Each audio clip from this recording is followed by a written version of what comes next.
திருநெல்வேலி அந்த சந்திப்பில் இருக்கிற வரதராஜ பெருமாள் கோயில் அங்கே வந்து சொர்க்கவாசல் நிகழ்ச்சியே நடக்கலை. அதுக்கப்புறம் மக்கள் பெரிய அளவில் போராட்டம் பண்ணியிருக்காங்க. காரணம் அங்கே வந்து அவங்களுடைய ஹெச்ஆர்என்சியுடைய அலுவலகம் இருக்குது. அதில் வந்து எலக்ட்ரிக் சர்க்கியூட் ஏதோ பிரச்சனை இருக்குது அப்படின்னா அதனால் திறந்தா பிரச்சனை ஆகிடும் அப்படிங்கிறதுனால திறக்கலைன்னு ஒரு காரணத்தை சொல்கிறாங்க.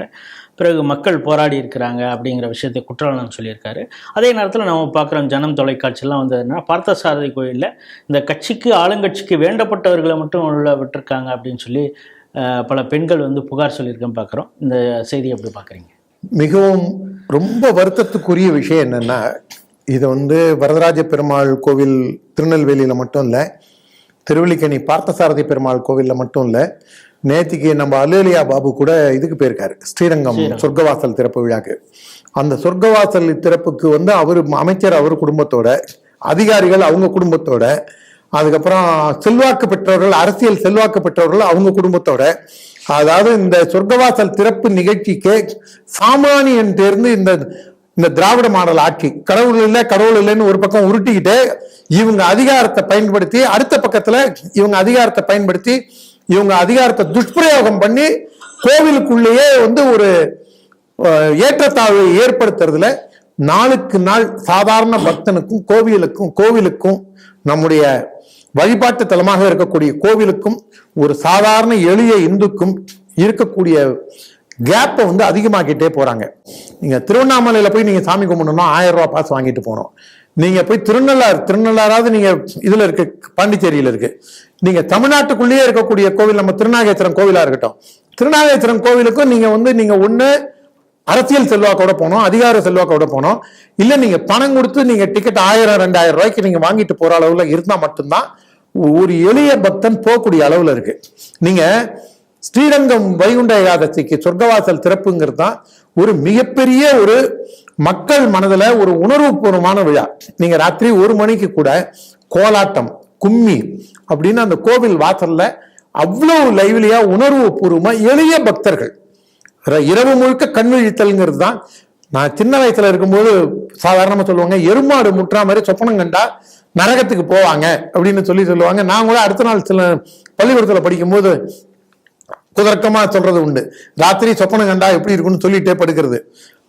ஆனா பல பேர் தூங்காம இருப்பாங்க நான் பள்ளிக்கூடம் போன காலத்துல. ஆனா அதை மீண்டும் அந்த மாதிரி சம்பவங்களை பார்க்கக்கூடிய அளவுல எளிய பக்தர்கள், சாதாரண மனிதர்கள் அர்ப்பணிப்பு உள்ள பக்தியுடன் எந்த ஒரு எதிர்பார்ப்பும் பிரதிபலனும் இல்லாமல் உள்ளத்தளவில் தூய்மையாக அங்கு குழுமி கோலாட்டம், பல்வேறு விதமான இசையால் இறைவனை ஆராதிக்கக்கூடிய விஷயங்கள் நேற்று ஸ்ரீரங்கத்துல ராத்திரி 2 மணிக்கு கூட ஆன்லைன்ல பார்க்க முடிஞ்சது.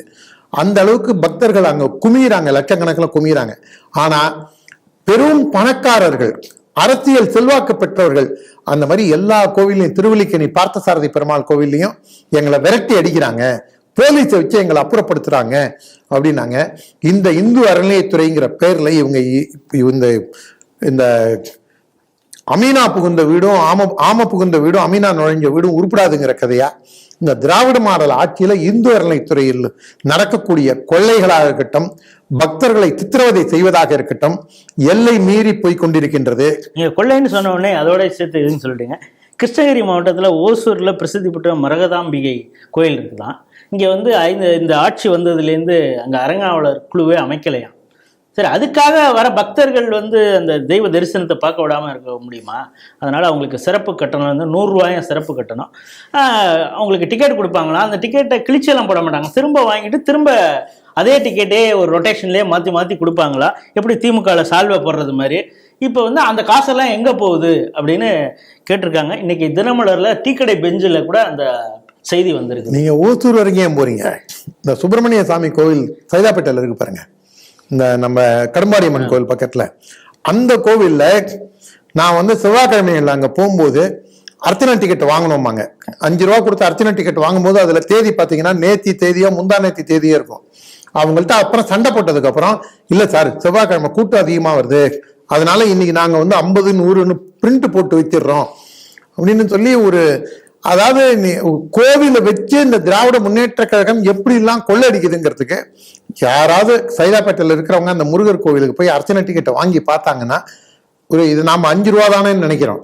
ஆனா ஒரு நாளைக்கு அங்க வந்து 1000 பேர் 2000 பேர் அங்கே வந்து முருகப்பெருமானுக்கு அர்ச்சனை செஞ்சுட்டு போகிறான். அதே மாதிரி தான் ஓசூர் கோவில்லையும் எல்லா ஊர்லேயும் கட்டிக்காரனை கொள்ளடிக்கிறதுக்கான ஒரு வாய்ப்பாக இந்த இந்து அறநிலைத்துறை செயல்படுறதால நம்முடைய அரங்கத்திலேயே நம்ம அரசு கையில் ஆலயம் அருமை அண்ணன் TR ரமேஷ் அவரோட பேசும்போது நான் பல நேரங்களில் கோவில் கொள்ளைத்துறைன்னு தான் பேசினேன்.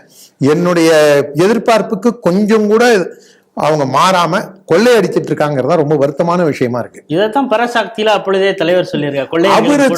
அவரு சொன்னதோட நோக்கம் வேற, அவருடைய நோக்கம் வேற, நம்முடைய நோக்கம் வேற.